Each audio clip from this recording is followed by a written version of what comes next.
Today we will look at 7 proven ways to help you get rid of laziness. Let's start with the first step. Let's analyze your beliefs. Do you consider yourself lazy by nature? You will be surprised to learn how many people believe that laziness is an integral part of their character. They resign themselves to a passive lifestyle, believing that it is inherent in their nature. However, this view of laziness is wrong. In fact, innate laziness is much less common than is commonly believed. Only a small number of people are really as lazy as they say about themselves. Imagine that you find it difficult to exercise regularly. You plan to run in the morning, but each time you find an excuse not to do it. Does this mean that you are lazy by nature? Of course not. There are many reasons why people find it difficult to achieve their goals and form healthy habits. Perhaps you have problems with self-discipline or self-control. Maybe your fears and insecurities keep you in your comfort zone. If you simply call yourself lazy, you not only ignore the real reasons, but also deprive yourself of the opportunity to become more productive and effective. You need to believe in yourself, to realize that you are capable of changing yourself and your life. As long as you hold on to erroneous beliefs, your productivity will suffer. The first category is fatigue. You are lazy because you do not have the physical or mental energy to work productively. You may tell yourself, "I'm too tired to do anything." But the problem is not your laziness, but your lack of care for your body. The second category is regret. You avoid action because you believe that you have missed a chance. For example, you may think that it is too late to start something new.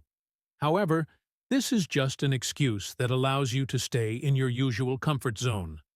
Most likely, you simply lack self-confidence. The third category is internal shame.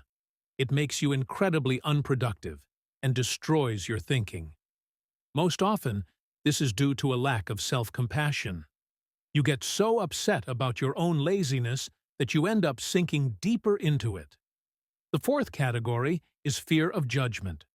You avoid taking action for fear of looking incompetent. If you try something new and fail, you feel like it will ruin your image. The fifth category is anxiety. When new challenges arise, fear takes over.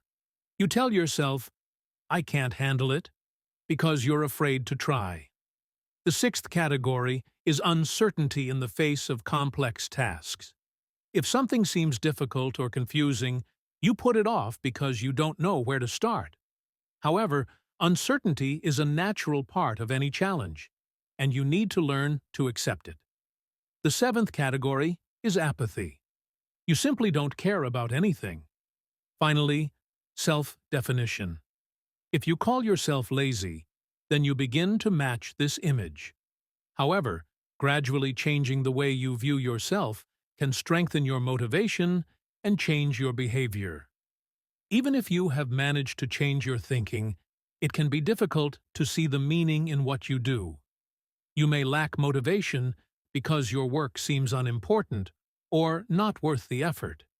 However, realizing its value will help you overcome this barrier and become more productive. Overcoming laziness is a process that requires becoming aware of your beliefs, understanding the real reasons for procrastination, and forming new habits. There is no magic formula, but small, consistent steps will help you develop discipline and self-confidence. The key is to stop perceiving laziness as an integral part of your personality and start seeing it as a temporary obstacle that can be overcome. Your future depends on the decisions you make today. So start taking action now.